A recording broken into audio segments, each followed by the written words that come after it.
반갑습니다. 가치성장교육원 세피 애니어그램입니다.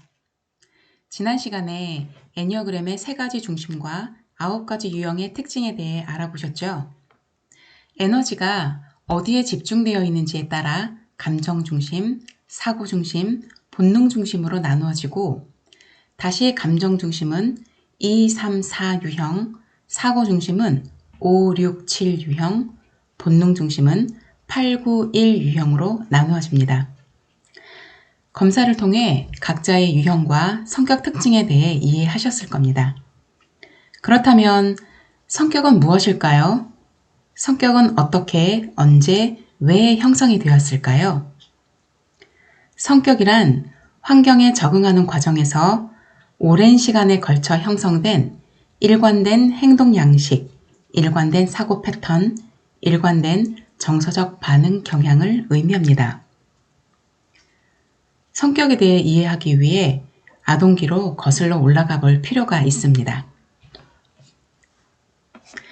아동이 양육자와 양육 환경에 적응하는 과정에서 두려움을 만나게 되는데, 그리고 두려움이 생기게 되면 이것을 해결하고자 하는 욕망이 생기게 됩니다.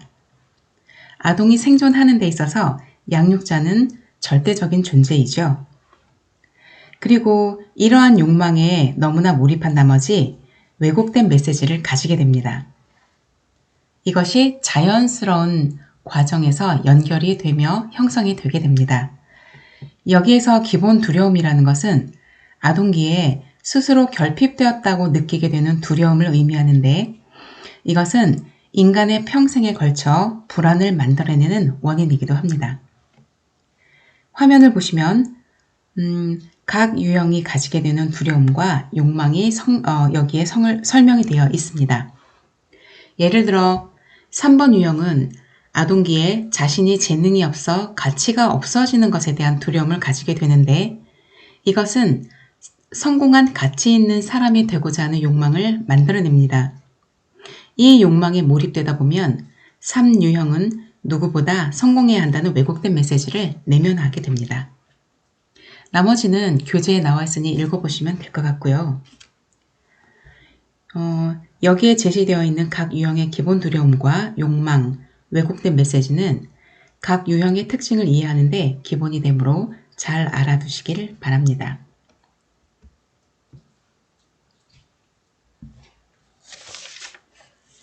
이렇게 적응해 나가는 과정에서 매 순간순간 부딪히는 갈등과 고통스러운 감정을 만나게 됩니다.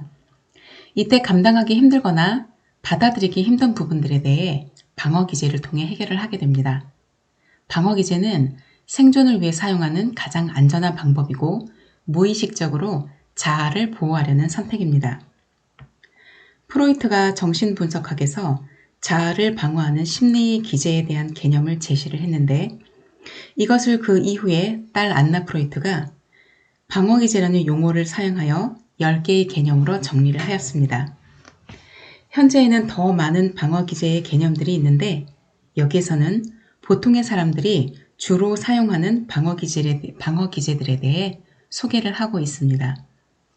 그림을 보시면 더 잘 이해가 되시죠? 사람과 만나고 있는데 이 사람이 갑옷과 투구와 방패를 들고 사람을 대면하고 있습니다. 사실 이것이 우리의 모습들이기도 해요. 우리도 우리만의 갑옷과 투구와 방패를 가지고 현실이라는 이 험난한 상황에 대처하고 있죠. 선생님들은 어떤 투구와 어떤 갑옷과 어떤 방패를 사용하고 계신가요? 여기서 한번 알아보겠습니다.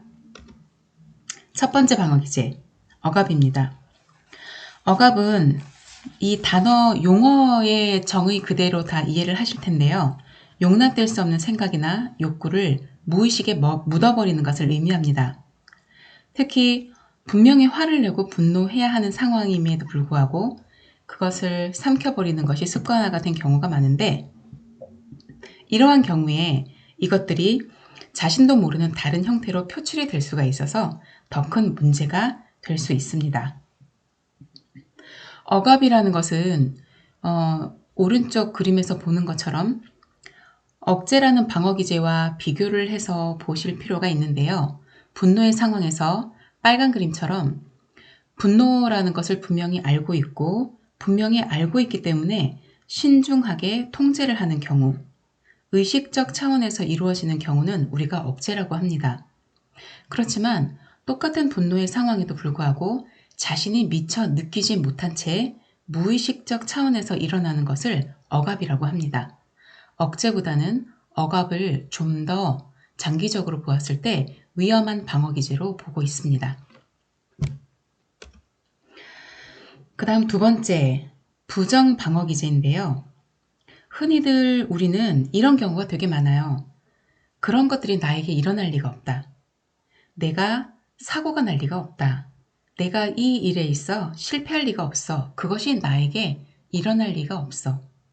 그리고 분명히 내가 누군가와 좋지 않은 관계에 있고 다투고 심각하게 싸웠음에도 불구하고 우리는 절대 문제가 없어. 그거는 문제가 안 돼. 라고 생각하는 것들. 이것이 부정의 방어 기제를 사용하는 경우입니다.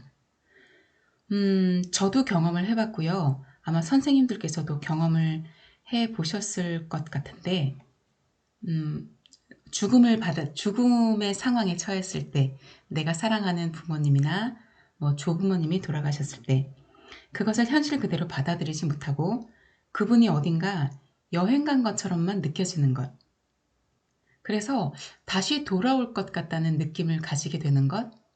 이런 경우가 부정의 방어 기제이겠죠. 옆에 두 번째 그림을 보시면 이 사실은 누구나 다 알고 있어요. 자신만 제외하고 다른 사람들은 바나나라는 걸 다 아는데 본인만 난 바나나가 아니야 라고 생각하는 경우, 이런 경우를 부정이라고 할 수가 있겠죠. 그 다음 세 번째, 정말 많이 사용하고 있는 합리화. 네, 그림에서 보는 것처럼 너무나 많이 알려져 있는 장면이죠. 이솝 우화의 여우와 신포도의 장면입니다. 포도가 탐스럽게 익었음에도 불구하고 여우가 뜀박질 실력이 되지 않아 따지 못하는 건데 여우는 뭐라고 하냐면 그 부분을 인정하기 싫어서 어차피 먹어봐야 쉬어서 저거는 소용이 없어 라고 포도에게 포도에게 그 자신의 불안한 감정을 돌려버리죠. 그 다음 세 번째 합리화입니다. 합리화는 스스로 자기 행동에 적당한 이유를 제시해서 자신의 불안이나 자신의 능력치가 그만큼 되지 못하는 것에 대한 것에 대해서 극복을 하려고 하는 행동입니다. 예를 들어 야단 맞았을 때 핑계대는 것. 또 이런 합리화는 누구든 한 번쯤은 해보았을 것 같은데 이미 물건을 샀는데 더 싸게 나온 것을 알게 되었을 때 그때 뭐라고들 하시나요?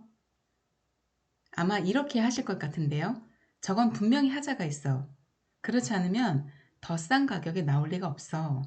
라고 하는 것들 전부 합리화의 방어 기제를 사용하는 것이죠. 그림을 보시면 정말 유명한 그림입니다. 이솝 우화의 여우와 신포도의 장면이죠. 포도가 탐스럽게 익었음에도 불구하고 여우가 점프할 실력이 되지 않는데 자기의 실력을 탓하는 것이 싫으니까 포도를 어차피 따봐야 먹을 수 없을 정도로 실 것이다. 그래서 딸 필요가 없다. 그래서 난 먹지 않는 거야. 라고 포도에게 그 원인을 돌리는 것. 이런 것들을 합리화라고 볼 수가 있습니다. 또 아이들 같은 경우에 이런 합리화를 많이 사용하죠. 야단을 맞을 때 핑계를 대는 것. 이런 것도 합리화의 방어 기제에 속합니다. 그 다음 반동 형성 보시겠습니다.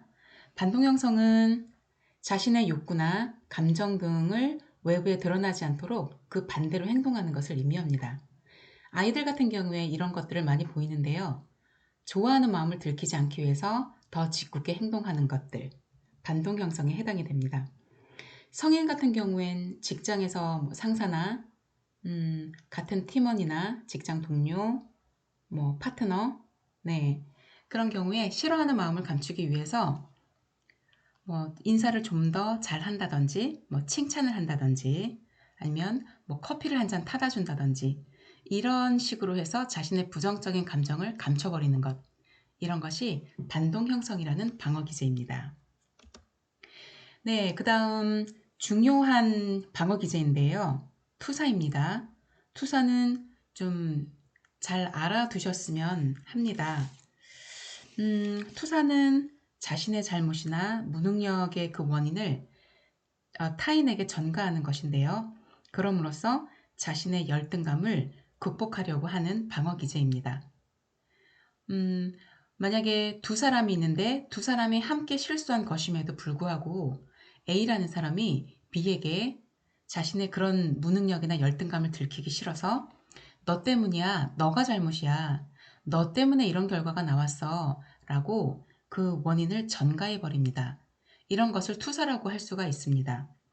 그리고 다른 형태로 옆에 오른쪽에 있는 그림을 보시게 되면 자신의 부정적인 감정을 타인의 감정이라고 돌려버리는 것. 이것도 투사의 투사의 모습인데요. 여기에 보시면 이 학생이 무엇을 잘못했는지 모르겠지만 뭐 성적이 떨어졌을 수도 있고요. 아니면 학교에서 잘못을 했을 수도 있겠죠. 그런데 부모님에게 야단맞는 상상을 하고 있어요. 실제 부모님이 그렇게 행동을 하실지 안 하실지 알 수가 없는데 스스로 자기의 부정적 감정을 부모님이 그렇게 하실 것이라고, 부모님의 감정이 그러할 것이라고 부모님에게 투사를 하는 것이죠. 그래서 그 나쁜 상상을 미리 예상을 하고 있어요. 이거는 양육 환경에서 내가 그러한 것들에 대한 경험이 많을 때 정말 흔하게 일어날 수 있는 상황입니다.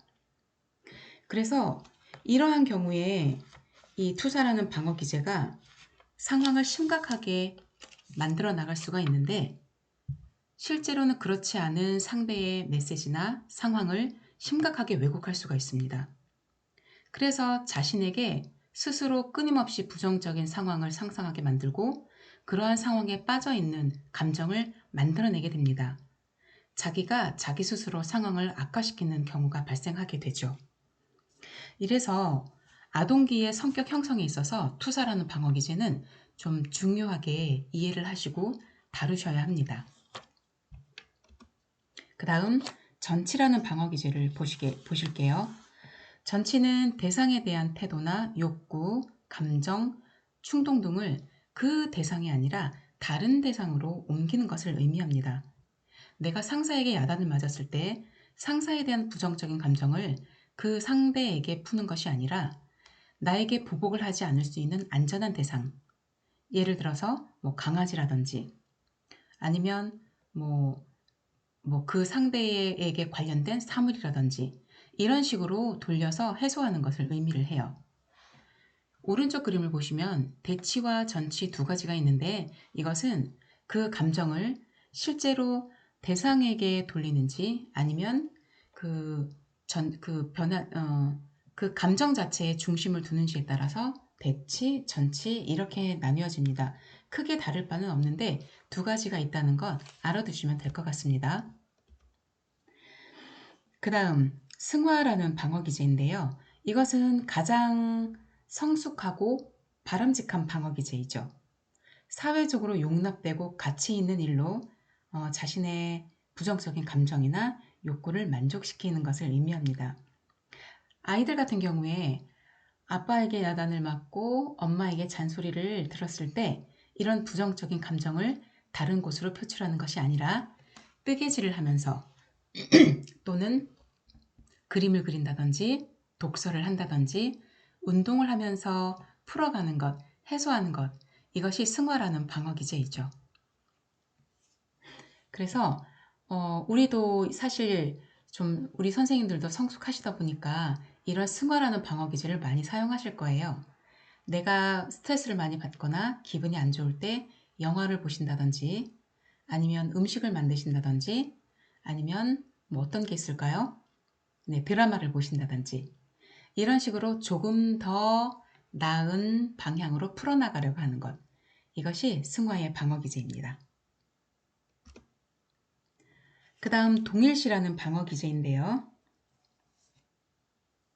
동일시는 다른 사람의 행동이나 심리적 특성을 자신의 것으로 받아들이는 것을 의미합니다. 여기 보시면 3개의 그림이 나와 있는데요. 첫 번째, 가장 많이 나타나는 것이죠. 또래 집단. 내가 또래 집단에서 속하지 못하게 되면 불안해지니까 또래 집단에 속하기 위해서 이들의 행동 특성이나 이들이 가지고 있는 공통적인 심리적인 특성을 나의 것이라고 받아들이죠. 그래서 우리는 하나, 우리는 비슷비슷한 사람들이라는 동일시의 감정을 느끼게 됩니다. 그 다음 아래의 그림을 보시게 되면 이것도 역시 양육의 현장에서 많이 일어나는 또는 당연히 일어나게 되는 그런 상황인데요. 부모를 동일시하는 경우가 되겠죠. 내가 존경하는 부분, 내가 닮고 싶은 사람에 대한 특성들을 내가 가지고 오는 것, 이것을 동일시라고 합니다. 그 다음 세 번째 그림을 보시게 되면 세 번째 그림 같은 경우에도 상당히 많이 일어나고 있어요. 내가 되고 싶은 수준의 가치, 그 다음에 내가 이러한 사물이나 이러한 대상을 소유했을 때 그것이 가지는 수준의 가치 또한 내가 가지게 된다라고 생각하게 되는 것. 명품을 샀을 때 내가 그 명품만큼의 가치가 있는 사람이 된다고 여기는 것. 이게 동일시의 방어 기제입니다. 그 다음 고립 격리라는 방어 기제인데요. 이거는 나 자신을 따로 고립시킨다든지 격리한다든지 하는 개념이 아니라 감정적 분리를 의미하는 건데 내가 굉장히 힘든 감정을 감당하지 못할 때 마치 그것이 제3자의 일인 것처럼 여기게 되는 것. 이럴 때 쓰는 방어 기제가 격리, 고립입니다. 예를 들어서 굉장히 힘든 상황을 겪은 사람에게 그 당시의 감정이 어떠셨어요? 라고 질문을 하면 보통은 지금 생각해도 너무 끔찍해요. 너무 힘들었어요. 다시는 일어나지 않았으면 하는 일이에요. 라고 대답을 할 때 고립과 격리의 방어 기제를 사용하게 되는 경우라면 이렇게 대답을 할 수가 있습니다. 누구나 다 그런 상황에선 힘들지 않겠어요? 이렇게 그 감정이 자신의 것이 아닌 것처럼 여기게 되죠. 이것을 격리, 고립이라는 방어 기제라고 우리가 얘기를 합니다. 격리와 고립은 같은 의미로 사용이 될 수가 있어요. 이 중에 하나만 사용하시면 될 것 같습니다. 그 다음 10번째, 행동화라는 방어 기제입니다. 행동화는 말 그대로 바깥으로 행동으로 표출되는 것을 의미하는 거겠죠. 내면의 갈등을 어떤 식으로든 해결하지 못하고 행동으로 나오는 것을 의미합니다. 때로는 극단적으로 표출되기도 하죠. 그림에서처럼 폭행, 또 폭언, 또는 음주행위, 또 오토바이 질주 같은 경우도 행동화의 방어기제라고 볼 수가 있습니다. 그 다음 분리라는 방어기제인데요. 분리는 여기에 보시면 100% 나쁜 것, 100% 좋은 것, 전부 아니면 아무것도 아닌 것, 흑 아니면 백 이렇게 나누어지죠. 자신과 남들에 대해 완전히 두 개의 양극된 감정으로 분리시키는 것을 의미합니다.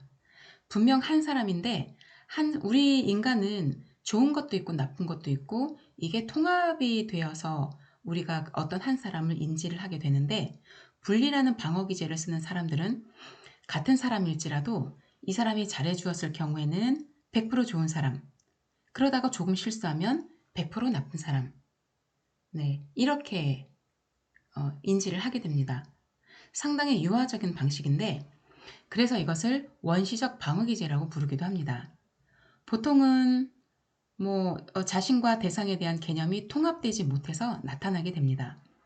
그래서 어린아이들이나 또는 경계선 인격장애를 가진 사람들에게 있어서 많이 보여지는 방어기제이죠. 그 다음 자기 공격인데요. 말 그대로 공격성이 자기 자신에게로 향하는 것을 의미합니다. 내가 누군가에게 이 부정적인 감정과 아니면 행동화나 이런 것들을 어떤 대상에게 향하는 것이 너무나 두려울 때 가장 안전한 자기 자신에게로 돌리게 되는데 이럴 때 자해로 나타날 수도 있고 자학으로 나타날 수도 있고 때로는 우울증으로도 나타날 수가 있습니다. 이러한 것들이 자기 공격이라는 방어 기제에 해당이 됩니다. 그 다음 내사라는 방어 기제인데요. 이 앞전에 제가 말씀드렸던 투사의 개념 방어 기제와 마찬가지로 유념해서 알아두실 방어 기제예요. 내사라는 것은 아동기의 성격 장애에, 성격 형성에 정말 큰 영향을 미치는 방어 기제입니다. 어떤 대상이 가진 기준을 자기 내면의 자아로 받아들이는 것을 의미합니다. 예를 들어서 아동기에 엄마에게 야단맞을 때 엄마가 넌 도대체 할 줄 아는 게 없어. 이런 식으로 엄마가 지속적으로 아이에게 야단을 쳐요. 그러면 이 아이는 처음 그 말을 들었을 때 엄마가 나에게 넌 도대체 할 줄 아는 게 없는 아이야 라고 말씀을 하시네. 뭐지? 그래서 나는 슬퍼. 나는 화가 나. 나는 좌절해. 좌절의 감정을 느낄 수도 있겠죠? 이런 식으로 진행이 되다가 이게 계속해서 반복이 되면 이 아이 스스로 그런 말들이 난 도대체 할 줄 아는 게 없어. 난 도대체 아무것도 잘하는 게 없는 사람이네. 라고 이것이 자기에게 점점 내면화가 되기 시작해요. 그렇게 되면 나중엔 어떤 감정이 들게 되냐면 그래서 난 내가 미워. 다 내 잘못이야. 다 내가 잘하는 게 없어서 내가 엄마를 저렇게 화가 나게 했어. 이런 식으로 내면화가 되게 돼요. 그래서 이 내사라는 방어 기제가 이러한 의미에서 굉장히 위험성이 있는 방어 기제라고 합니다. 양육과 교육에 있어서 정말 잘 이해하셔야 할 방어 기제입니다. 앞에서 말씀드렸던 투사와 내사에 대해서 잘 기억해 두셨으면 좋겠습니다. 그러면 앞에서 설명드렸던 방어 기제를 사용해서 우리가 하려고 하는 것은 뭘까요? 네, 여기에 나와 있듯이 우리가 원하는 것, 갖고자 하는 것을 추구하기 위해서이고 두려움을 회피하기 위해서입니다. 다음을 보시게 되면 이것 또한 9가지 유형별 추구하는 욕망과 회피하려는 두려움들이 각각 다르게 제시가 되어 있어요. 예를 들어서 이 유형일 경우에는 끊임없이 인정과 지지와 그리고 조력을 하려고 하죠. 그것은 무엇 때문이냐면 결국 스스로가 가치가 없는 존재라는 두려움을 회피하기 위해서입니다. 3유형 같은 경우에는 지속적으로 유능함과 효율성, 성공을 추구하게 되죠. 그 이유는 실패와 좌절감을 회피하기 위해서입니다.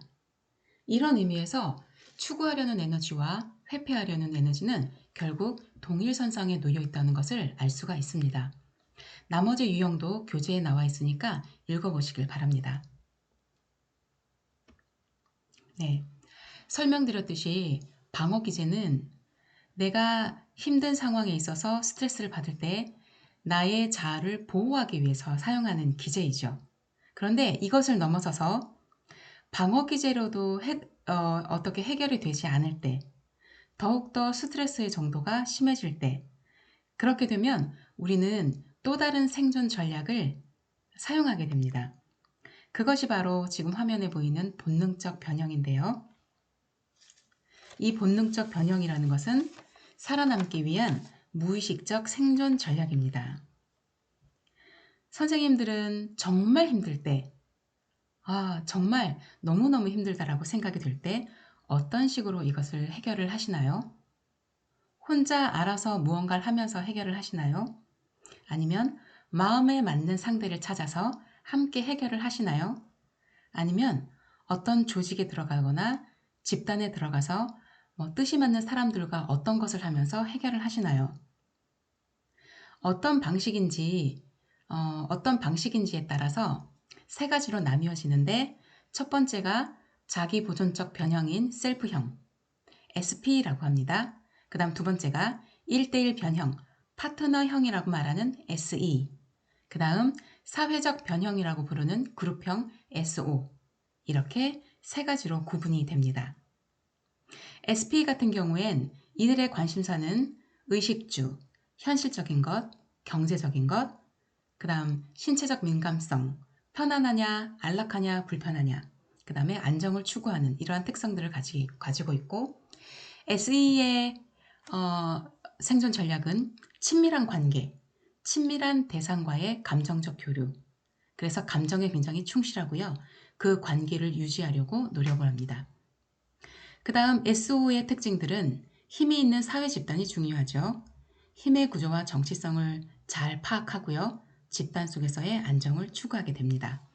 우리는 이러한 방식으로 각자에게 맞는 생존 전략을 사용하게 됩니다. 자, 첫 번째 SP 같은 경우에는 여기 말풍선을 보시면 스스로 모든 걸 해결하려고 해요. 힘이 들수록. 그래서 누구의 도움을 바라지 않고 현실적인 문제를 해결해 나가려고 합니다. 만약 SP가 미발달하게 되면 기본적인 삶의 질을 유지하는데 조금 둔감하게 되고요. 경제적인 부분이라든가 시간이라든가 이러한 부분에서 소홀해질 수 있는 가능성이 있습니다. 그 다음 1대1 변형 파트너 SE 같은 경우에는 이들은 친밀한 관계가 매우 중요합니다. 그래서 힘들면 항상 정말 나에게 중요한 대상과 만나서 이야기를 하고 감정을 나누면서 힘든 부분들을 해결하려고 합니다. 여기에서 친밀한 관계가 반드시 사람일 필요는 없습니다. 자신이 좋아하는 일, 취미 또는 반려동물일 수도 있어요. 이렇게 그 대상과 깊은 대화나 감정을 교류하고 이것들을 통해서 자기의 삶을 완성할 수 있는 의미를 찾으려고 합니다. 만약 SE가 미발달하게 되면 친밀한 관계를 만들어 나가는 것에 좀 어색할 수 있고요. 그 다음 흥분이나 열광하는 이런 감정적인 일에 조금 둔감할 수가 있어요. 그래서 친구들과 가족들과 조금은 분리되어 있는 느낌을 받을 수가 있습니다. 사회적 변형 그룹 SO 같은 경우에는 이들은 공동체나 어떤 조직에 소속이 되어서 함께하는 목표를 두고 이것들을 성취해 나가면서 자신의 불안을 해소하려고 합니다. 그렇지만 이 사람들은 사람들과 교류하고 함께하는 것들은 좋아하지만 SE처럼 친밀한 관계를 만들어 나가는 것은 좀 부담스러워 합니다. 만약 SO가 미발달되게 된 경우 사회관계 유지에 조금은 소홀할 수가 있죠.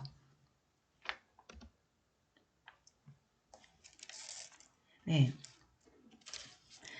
앞서서 살펴보았던 애니어그램의 9가지의 성격 유형이 사람이 가지고 있는 9가지 특성을 상황에 따라 어떤 에너지를 끌어쓰는지 수평적 차원에서 설명한 것이라면 지금 보고 계시는 발달 수준은 스트레스의 정도에 따라 심리적인 수준, 즉 멘탈의 강도가 어느 정도냐, 그리고 이거에 따라 나타나는 특성들을 설명해 줍니다. 이것은 우리의 성격의 수평적 차원이 아니라 수직적 차원을 보여주는 것입니다. 심리적 건강 상태는 크게 3가지 범위로 구분이 되는데 성숙한 범위, 평균 범위, 미성숙한 범위로 나뉩니다. 성숙한 범위는 다시 자유로운 수준의 1수준, 심리적으로 능력 있는 수준 2수준, 사회적 가치 수준 3수준 이렇게 3가지로 나뉘게 됩니다. 그런데 여기에서 어떤 경우로 인해 심리적인 충격이나 어떤 사건으로 인해서 크게 힘들어지는 부분을 겪었다면 심리적 수준이 평균 범위로 훌쩍 떨어지게 되는데요. 이렇게 떨어질 때 이 충격을 가지게 되는 이 포인트를 우리가 쇼크 포인트라고 합니다. 이렇게 되면 우리의 심리적인 수준이 평균 범위로 떨어지게 됩니다. 평균 범위는 다시 고착 수준인 4수준, 개인 간 갈등 수준인 5수준, 과잉 보상의 수준인 6수준으로 나뉘어지게 됩니다. 여기에서 또다시 더 큰 충격을 경험하게 되거나 어떤 사건을 겪게 되었을 때 정말 크게 심리적인 수준이 떨어지게 되는데 이때 또 한 번의 쇼크 포인트가 오게 되고 사람들은 미성숙한 범위로 그 수준이 떨어지게 됩니다. 이때 7수준인 치매 수준, 망상과 강박이 나타나는 8수준, 병리적인 파괴에 이르는 9수준의 특성이 나타나게 됩니다. 이것뿐만이 아니라 우리는 매일매일 사소한 부분에서도 이 수준은 1수준부터 9수준까지 넘나들게 되는데요. 아침에 일어났을 때 너무 행복하고 너무나 자유로운 내 마음의 자유를 만끽하다가 순간 어떠한 소식을 듣고 너무나 기분이 나빠졌을 땐 이게 뭐야? 정말 나쁜 일이 일어나는 거 아니야? 뭐 이런 망상이 들 수도 있겠고요. 너무너무너무 분노할 수도 있겠고요. 너무너무 분노해서 핸드폰을 던져버릴 수도 있겠죠. 네. 사소한 부분에서도 우리는 이토록 다양한 감정의 역동을 겪게 됩니다.